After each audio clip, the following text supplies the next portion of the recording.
My favorite conversations take place in the car, going anywhere and everywhere.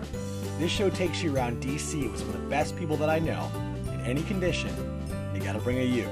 Let's drive you crazy.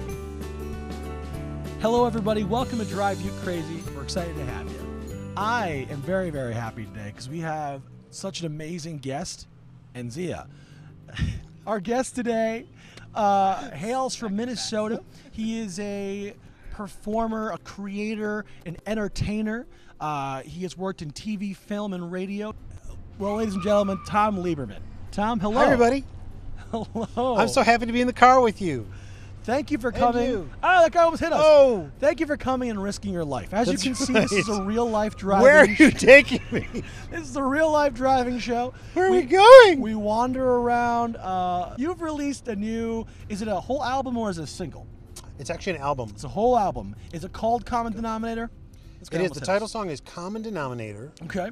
And yes, that's what we call the collection, and it's all original tunes. Awesome. Yeah.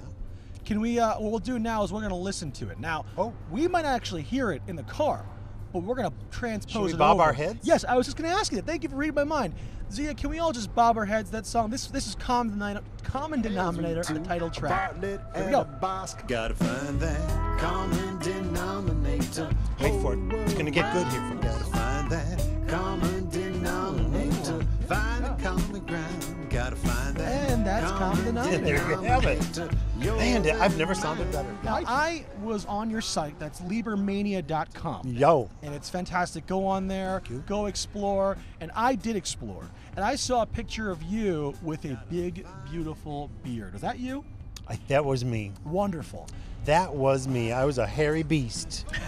And we'll put it here up for the audience to see.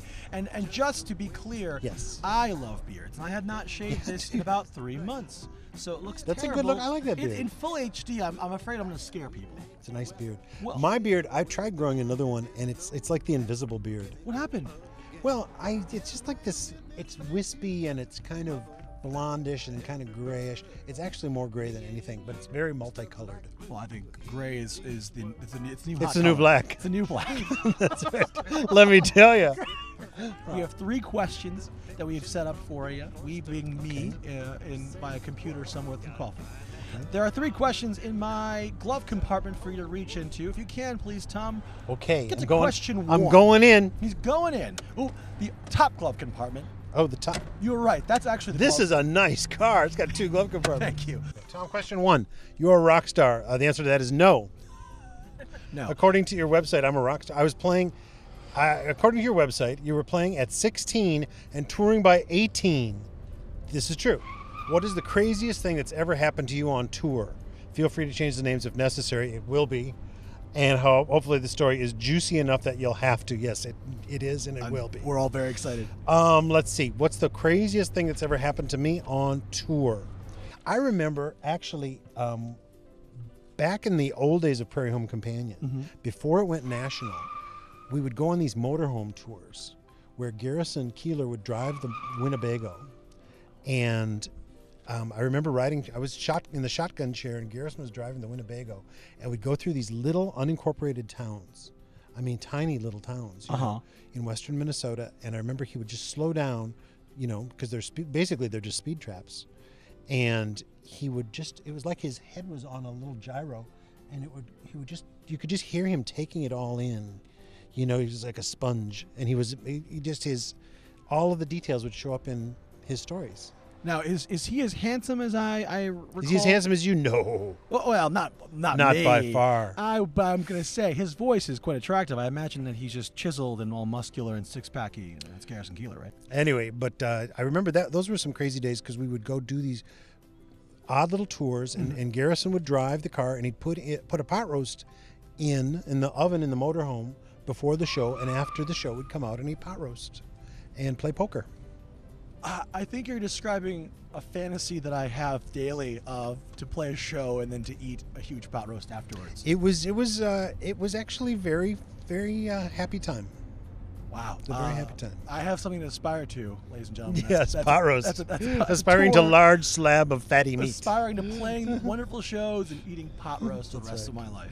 Question number 2. Yep, here we go. Tom, you have been a creative for over 30 years. A creative. Yeah, I know that's the proper noun jargon, time. of Yeah. course. You are an inspiration to me, oh Don. How do I get inspired? Also, if you have a tip for me, how can I become super rich? You know, that's if I knew that tip, dude. Okay, how do I get inspired? Well, Yeah. there's a variety of means. I actually I subscribe to the statement that I don't know who to ascribe this to, but if you want to find inspiration, start working. And that's it. You know, it's just I've never found any way around it. You just, you know, some, as you know, with songs, right? Particularly with songwriting, it's like a lot of them sort of write themselves and they just sort of appear fully formed or substantially formed. Right. And then there are ones you have to work at and have to really kind of pull them out. But I just think, you know, as soon as you start working, you sort of open yourself up to the muse. It's really an opening. I think that's like the coolest thing. I always see people, and Zia's included in that pocket Of course. people.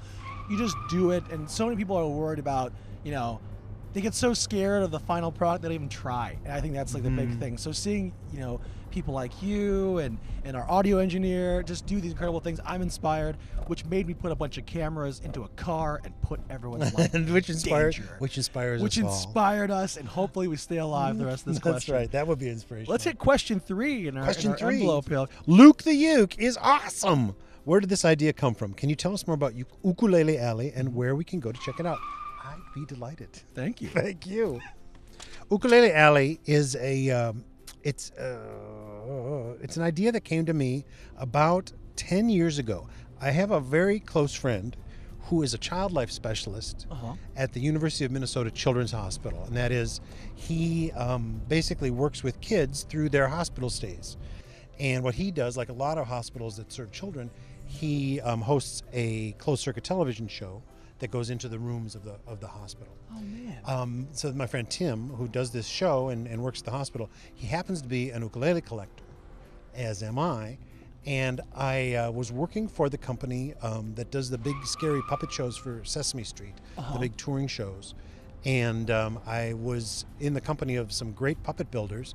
So I thought, why don't I take an old ukulele that might not be a player, but still would be beautiful, and turn it into a puppet.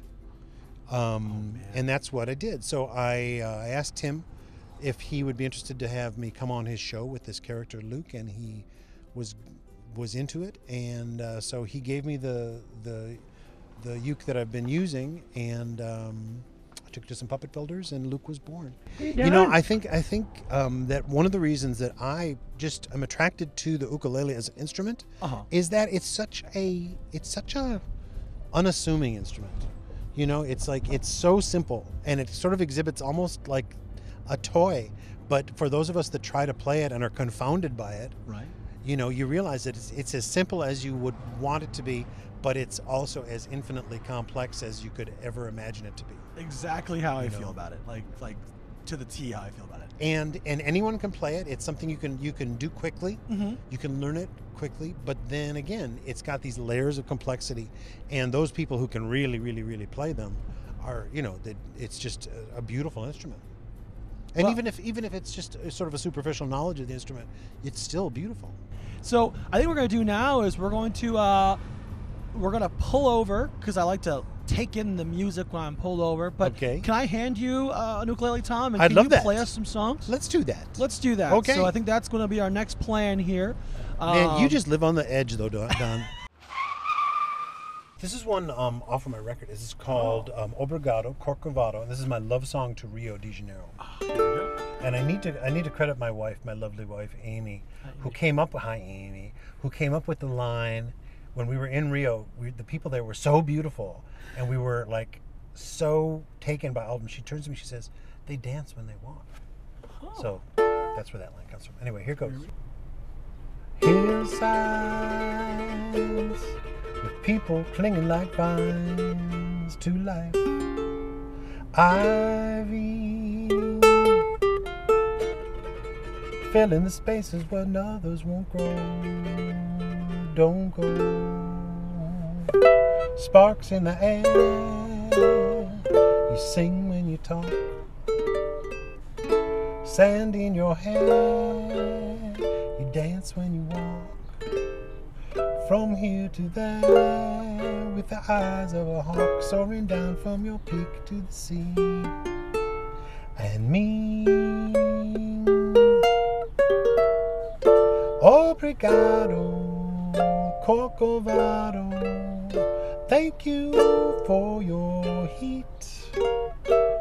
Obrigado, corcovado. Thank you for your beat. Hillsides, with people clinging like vines to life. Ivy, filling spaces where others won't grow. Don't go.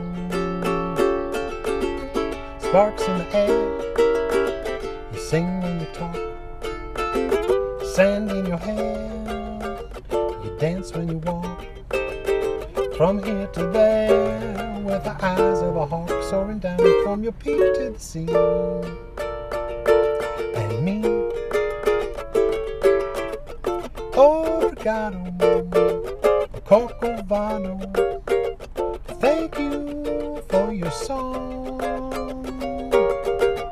Obrigado, corcovado. Back before too long. Hillsides, with people clinging like vines to life. That was awesome. There's that one. Well, thank you so much. Like that was awesome. Like Thanks, really Tom. blown away. And anyway, It's guys, a real treat. please check out Tom at Liebermania.com. Liebermania.com. Is that right? All the Check it songs out. you heard will be underneath this listing here as well, on the bottom of this video. And just keep on uking. That's not a phrase. That's not a catchphrase. Not yet. Not yet. But we'll see you all soon. Sorry.